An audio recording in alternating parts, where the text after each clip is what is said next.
afternoon, good evening, wherever you're tuning from, whichever multiverse that you're tuning in from. Um, Thank you for first watching this video. Now today, we debugging minds.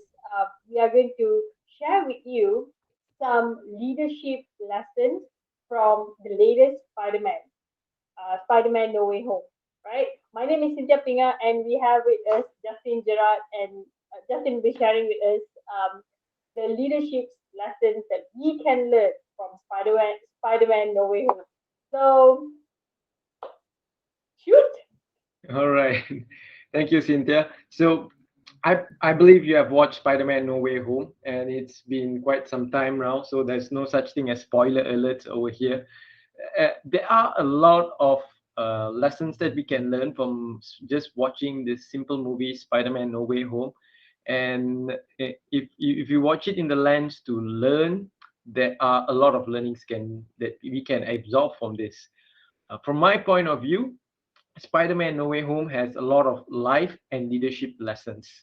And here I'm just only going to share with you the main ones that I think I would like to highlight and share with you on what I have learned and how you can implement it or use it in your life as well. So let's dive right in. So most of the whole movie is about second chances. It's about having the second chance to do the right thing again. So it was based a little bit on regret or not making the right choice. So if you watch Spider-Man, uh, all the three Spider-Man had second chances. The first Spider-Man had the second chance of doing the right thing and trying to help Dr. Octavius. And the second Spider-Man or Spider-Man 2 had the second chance to save MJ, the new MJ, by saving because he couldn't save her MJ in her multiverse. And the third Spider-Man, played by Tom, what's his name? I forgot. Tom, yeah, by Tom. Uh, he had the second chance to recast the spell. He had the second chance to recast the spell that Doctor Strange wanted to cast at the beginning, at the beginning of the movie. And every single one of the villain had a second chance to be back to normal being, to be a normal human being again. So this whole movie was about second chances. That is the key takeaway from this. About it's just giving an opportunity that we have second chances in life. And to put it into context, every day we have second chances. When the sun goes down and it rises up again tomorrow, we have a second chance to define who we want to be, to decide who we want to be and how we want to live our life today. It's not just every new year we have a second chance, but it's every single day when we wake up, we do have a second chance to decide our actions, our decisions. And this movie, it's a lot about decisions. I'm going to cover a lot about decision because it is decision is what makes our destiny. Is the decisions that we make is what makes who we are. If we make different choices, we will have different sets of results. If you make different choices, we would have be different as well. So think about what is the biggest decision or the smartest decision you have made in your life, and how did it change your life? It might be deciding no to an offer that you have never that you did not want to take, or it might be saying yes to a person and it changed your whole life. So, what was the biggest decision that you have made in your life, and how did it change your life? So, in this movie, uh, decision was made by the Spider-Man. Spider-Man made the decision that he wanted a quick fix because everybody knows his identity and he wanted to have a quick fix. His decision was not based on his focus on control, on his locus of control, but his decision was based basically on having a quick fix. And that's why he went and approached Doctor Strange and said, "Hey, Doctor Strange, please cast a spell and so that everybody can forget that I was Spider-Man." But once he knew the consequences of that spell, he started to hesitate. He started to saying, no, I want an exceptional. I want MJ to know me. I want my Aunt May to know me. I want my best friends to know me. I want you to know me. And when we make decisions based on quick fix and not the long-term consequences, that's when things become cloudy in us. We are unable to make decisions because we are unable to accept the consequences.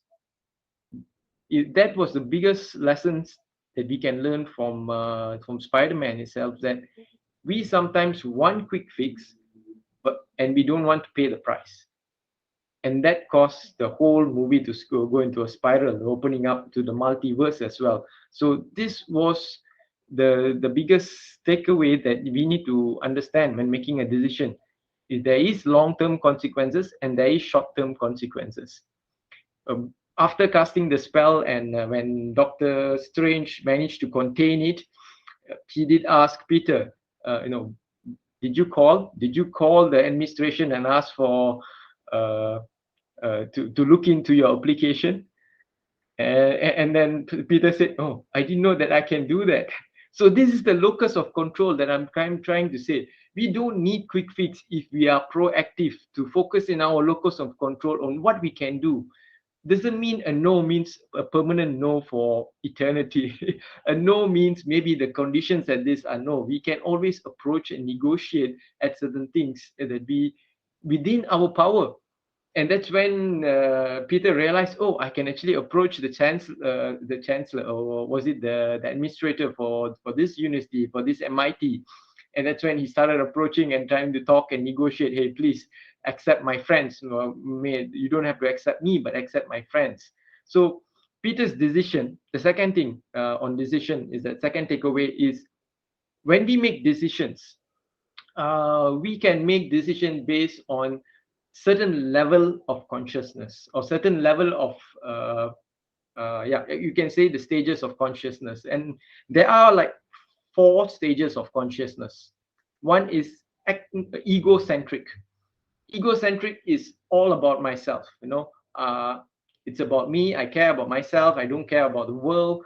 And as long as I'm fine and it's done, I don't care anything about it. So that's one level of consciousness. That one is egocentric. Second thing is ethnocentric. That means you are like living in the tribe. It means I care about my tribe. I care about my country. I care about my family, or I care about certain tribe that I live in. I care about my nation, and I don't care about anybody else, which is not in my tribe. And that can be dangerous. That can be nationalism starting to come in. It's like Russia and Ukraine right now. They just care about their ideology, but they don't care about anything else. The third stage of consciousness is world centric, where I care for all human beings regardless of their race, uh, color, sex, or creed, or anything. That's egocentric. And the fourth stage is cosmocentric, where you care for the whole sentinel being. And when you see Peter making his decision on a quick fix, his decision was based on ethnocentric, not just egocentric, ethnocentric. He wants his friends, his family to to have a good life, and that's nothing wrong. That's where his consciousness is coming from, and throughout his journey, that's where he evolved his consciousness. But as you get to see, his decision was based on being as ethnocentric. I just care about my tribe, my friends, my family. But Doctor Only about the Strange, people that you know. yes, exactly. And Doctor Strange was in a different paradigm. He was a different level of consciousness. He was looking at it at both world centric. I mean, when Peter asked Doctor Strange to cast a spell, his friend Wong said, "Please don't cast the spell. And if you want to cast the spell, leave me out of it," because I think Wong really knew the consequences of the spell. And Doctor Strange, being Doctor Strange, he just likes exploring. He just likes pushing the limits. And this is where his early decision was based on, I just want to help this Peter. He helped me in the end game, and I would like to help him. but he also realizes that after casting the spell, he need to contain the spell because it has been contaminated by so many of Peter's Magic. disturbance. Yes. Yeah. So in that time, he realized the world is in a balance. I know, and he realized that he needs to make a decision based on that. That's when you see there was a scene where Doctor Strange was about to send all the villains back to their own multiverse. And Peter came up to him. They are going to die. When you're going to send them back, all of them going to die. And Doctor Strange said that, it's their fate. And this is where Peter cannot accept it. Doctor Strange was coming from a world-centric point of view that the world is at balance and everybody needs to make their own decision and is based on their faith. But Peter, being true to his level of consciousness, being true to himself and his values. Now, if you look at Peter value or Spider-Man value, is that he's very true to himself and he easily accepts responsibility without the boundaries, and that's why he gets into trouble as well. The second thing is the third lesson is that when we assume responsibilities, there is consequences, and we need to have a healthy boundary as well, a boundary of absorbing responsibilities. We can absorb responsibilities beyond our circle of influence, or we can stay within our circle of influence. But as we continue to absorb beyond our circle of influence, then we need to be able to stand up for the price we have to pay, because every decision has a price, every decision has the consequences. So Peter was very much aligned with his consciousness, and he know he would regret if he's going to send these villains back to their doom, to their death. So he made a decision to take that cube, or what the cube called, Machinidas Div. I forgot the cube name, but that's the cube. He took that cube back from Doctor Strange, and being true to his consciousness, he made a decision to fix them, so-called fix them. And people do not need fixing, but he wanted to absorb the responsibility and fix them. And that was one of his values, that if you know that you can help someone and you ignore it, then it's a very big mistake. And Peter, being true to himself, he knows that he can help someone and he did not ignore it. He stepped into it and he started helping Dr. Octavius by fixing his chip. He started helping all the other villains as well, because he know that these are the people that he can help Mhm. to so-called repair or fix their defects inside of them, or bring who to what they are. So Spider-Man just didn't let them die. He know that he can do something about it, and he had the knowledge to do something about it. That's why he fought for it. And that's the fourth leadership lesson, is that standing up for what you believe is right, even though the price can be catastrophic and someone it may cost. And this is what it cost when he stand up for what he believed. He cost Peter, it cost him his most powerful source of love, which is his Aunt May died while standing up for what he believed. He had to pay the price of watching his aunt died in his hands. And that's when the famous leadership quote came from Spider-Man itself. With great powers come great responsibilities. And after making that decision and paying the price, Peter actually grew bitter, because he just said that, it's not my responsibility. I don't want to take this. After paying the price, he felt that this price is being too heavy for him to pay. And that's when his friends brought in all the other Spider-Mans to meet up with him while he was growing bitter, to meet up with him Mhm. and share, hey, we also were like They you. all had, yeah, they Uh, all had their own share of yes. similar experiences. And the fifth lesson is here is creating empowering meaning. When Peter was about to grow bitter, in this movie where he said, this is these are your guys. You if you kill them, it's up to you, but it's not up to my responsibility. I don't have to take care of this. It's your problem. It's not my problem. It's your universe problem. It's not my problem. And Mm-hmm. then Peter number one said that Aunt May didn't die for no reason. She died for a reason, and you can do something about it. And that's when the meaning changed. Once the meaning changed for Peter, that's when he started to have an empowering view on the future. Okay, we can do something about it. We can make that the death, the loss, the grief that I experience has a meaning. We create meanings in our life unconsciously sometimes, and that pulls us down.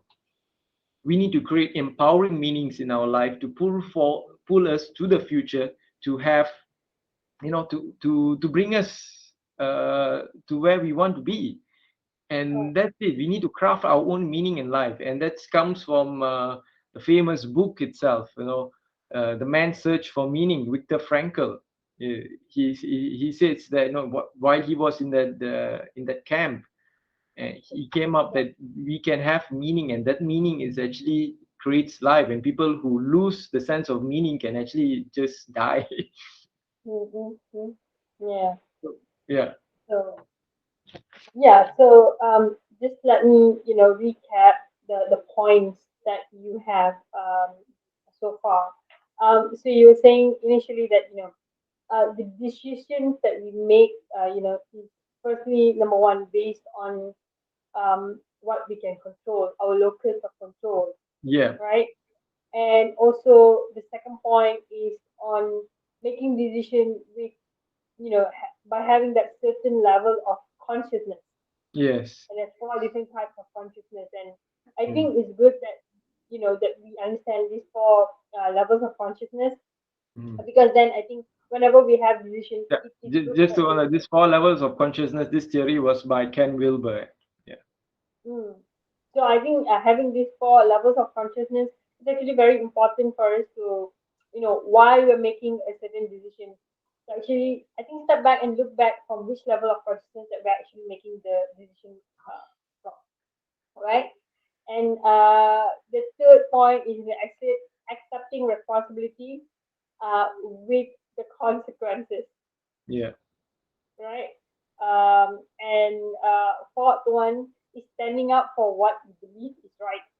Yes. And finally, the fifth one is creating empowering meaning.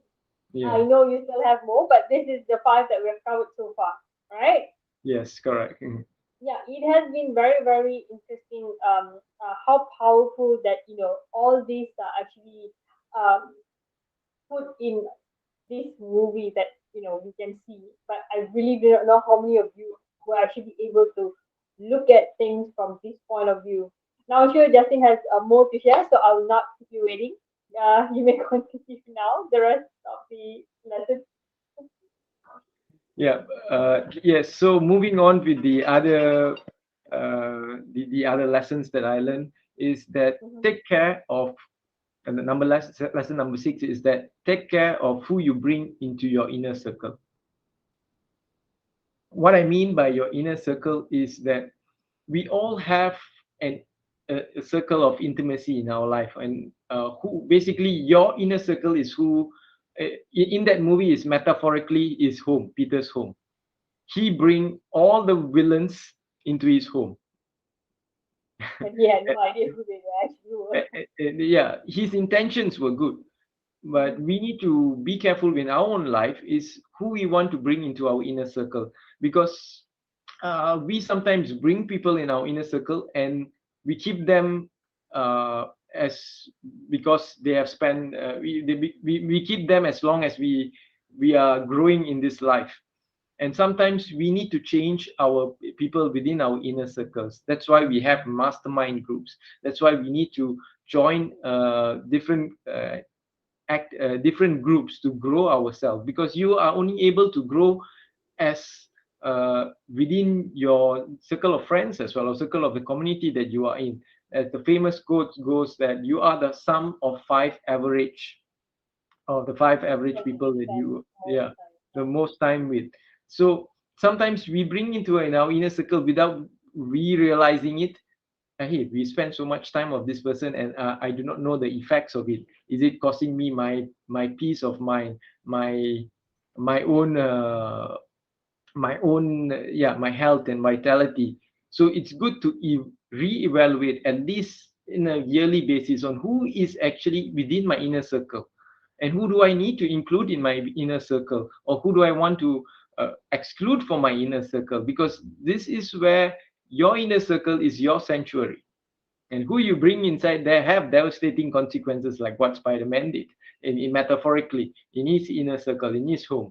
So that's lesson number 6. Take care of who you bring into your inner circle. Now, lesson number 7 on leadership is have many councils. When kings makes decisions, they have many counselors around them. They have many consultants, and they get different perspective before making before the king makes a decision, or even when a prime minister makes or a president makes a decision. He has many generals or people around him to give him inputs for him to make a decision. Now, when Peter making his decision, he has consoles. He has Anne, he has MJ, his friend, making a decisions, and these people influence Peter's decisions as well. Doctor Strange have Wong to make his decisions, and the question is, who have you bring into your life that influence your decisions? Think about it.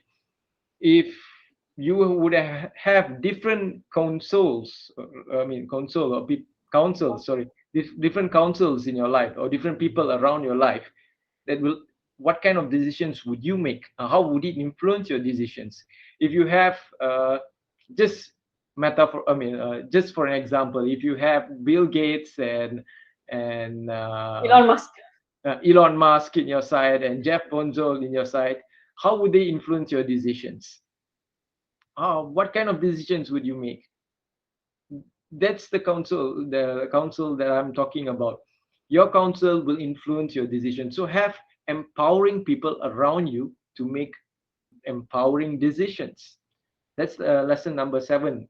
And So, lesson so I number think lessons 6 and 7 pretty much interrelates with each other, in Yeah, the sense correct. that it's important who you actually bring into your inner circle, and Mhm, having a like-minded community would actually mhm. help you move forward, right? Yes, yes, correct. Perfectly, very well said. So the other thing is, lesson number 8 I learned is love. Love people and do what is good for them, even though it costs you. Love people so much that you do what is good for them, even though it costs you. So this is where Spider-Man actually, he might have done it for a different intention, but what I saw when looking at when At the watching the end, movie yeah. is that Spider-Man actually loved these enemies so much that he was willing to do something good for for their life, even though it cost them. Like for example, he was willing to sacrifice Anne May just to help Octavius to repair his chip. And Dr. Octavius said that, no, I'm so grateful, and you have given me peace. There's so much of peace in my life right now, and I'm willing to help you. What you need. So this was for me. I think it was done out of love, and he loved so much that he's willing to do something good for them, not for himself, but something good for them, and it will also eventually cost him itself. So that's lesson number 8. That's doing something good even though it costs you, and that's what at the end it cost Peter number 1, or Spider-Man number 1. He's being stabbed at the back by Green Goblin. He was willing willingly to prevent Peter number 1 to kill Goblin.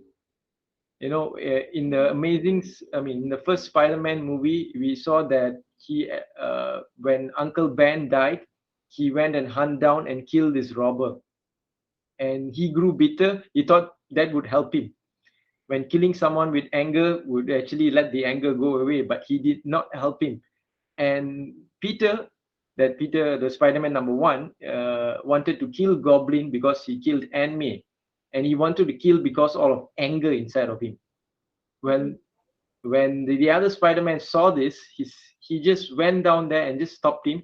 And he didn't stop him with anger. He just had that look of peace, reverence, and love. He said, "No, you cannot do this with anger. You cannot kill someone with anger. This is the second chance for me to help you." And he did it out of love, and he still got stabbed out of it as well. So that's the lesson on love, on serving people, doing something good, what is good for them, but it might cost you, but it's what is good for them, not for yourself.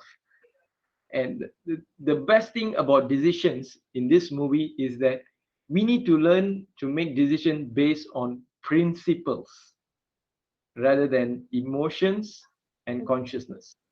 Because making decisions based on principles, it can never go wrong in any universe, because it's like a principle is something that everlasting. It's not something that you can it will change in time. Principle is something concrete. Like, for example, if you jump down from a building, gravity is always going to pull you down. That's the principle of that. But in principle, that's it. That's simple principles of life. The other principle is that what we reciprocate will always return to us in life. Mm-hmm. So make decision based on principle rather than emotions, or on rather than just the emotions and consciousness within it as well. So Right. yeah, that's lesson number 9. So Yeah. I I, do have I think you you want to have. add on? Oh wow. Okay. So we still have 2 more to go. Um. Yeah. So I think what you said about love. It's more of now when we are actually serving a community, love comes in as a service towards for the betterment of a bigger picture. I always like to look at things, as a Yeah, picture, and I think that is how I think the way you put it, in the sense that love as a service, so that it impacts, not just me, but yeah, a much bigger community yeah, that there is. And also making decisions based on principles. I think that is a very, very good lesson in the sense that, as you mentioned, your principle is that it's concrete, right? It's constant. It doesn't change no matter where or whichever situation. It doesn't change. If I'm situation A, then okay, I can bend my principle a little bit. Or if I'm this situation, then I can tweak it a little bit. I think it doesn't work that way. yeah, Principles are just right as it is, and I think making decisions based on those principles are very, very important, because then yeah, that is what you are. I think that's what you're actually valued for and looked up for the people yeah. around you. Yeah. So yeah, principles are timeless, so it Mhm. doesn't change. So yes, exactly. Yeah, So jumping back to my two last lessons, last 2 points. the last 2 points. The last 2 points is about communication and identity. So let me cover it about. So communication is where we need to have clear communication and feedback when things are not working right. So if you notice the last scene of Spider-Man, where there were 3 Spider-Mans and they were all doing things in a chaos. and one was running after what they call it, the goblin. The other was running after the Sandman, Right. and they communicated, "Hey, Peter," and everybody came back together. It's like, no, no, I meant the other Peter. No, I meant the other Spider-Man. So they said, "Stop. All right, let's. Uh, it's not working. That's feedback, and we need to have clear communication. You are Peter number one. You're Peter number two, and I'm Peter number three. That's it. On having clear feedback and communication. When things are not working, they didn't go blaming around. Mm-hmm. They came back together. They took responsibility. They came back together and said, okay, let's work as a team and let's have clear communication. And you are number one, number two, and I'm number three. I'm number one, you are number two, and you are number three. And then they went out back and then they defeat the villain. So Mm-hmm. it's always in life, sometimes if things not working in your own team or in your own family, is to come back, reevaluate, have the feedback, what's not working, and let's have clear communication. Okay, let's make things work, and looking forward for it, because that's where we can go forth and defeat our own villains in our life, our own enemies in our life. So it's about having that feedback and clear communications. That's Yeah. second last lesson. You Yeah, know, if you don't mind, I just like to add in there a little bit because I think that when it comes to communication, a lot of times it happens, especially when we are leading a team. The leader yeah, always tends to say like, "Okay, do this, and that's it, full stop." And then things doesn't get done. Employees or subordinates tend to talk, at the back, and people start stabbing each other at the workplace and stuff like that. And I think this is because we it communication always tends to happen one way, and there's no feedback, yeah, of yeah. what is right and what is wrong. I think Mm. feedback is very, very important in terms of communication. Yeah, exactly. Yeah. So feedback is extremely important because it's like a course correct on how you can. The regular feedback you have, the better, Mm-hmm. the better direction you can have a clear calibration towards the goal that you want to have. And the last lesson that I learned about Peter is in this movie is that we only can grow and expand as big as our vision or identity we have for ourselves. The reason why I say it is that Spider-Man, he has the arc, I mean the technology of Tony Stark in his hand, and he has an identity that he created for himself, that I'm going to be a friendly neighborhood Spider-Man. There's Mm-hmm. nothing wrong. That's what he choose.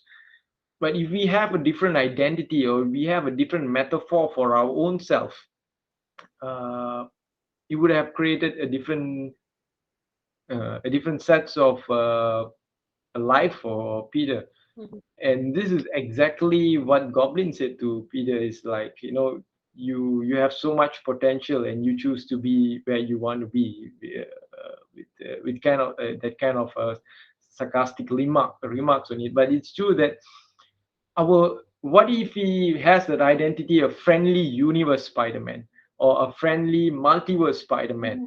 How would he grow? How would he have changed? But he chose his identity to be a friendly neighborhood. Only he's looking after his own neighborhood. So we sometimes make our own motto, our own metaphor, our own identity for ourselves, and we are stuck with it. Sometimes we need to expand our vision and our identity so we can grow for our own self. So what is the next level of growth in your own life? How can you expand your vision, expand your identity, and expand your own metaphor that you have for yourself? And when that expand, that's when you can expand your own reality within yourself.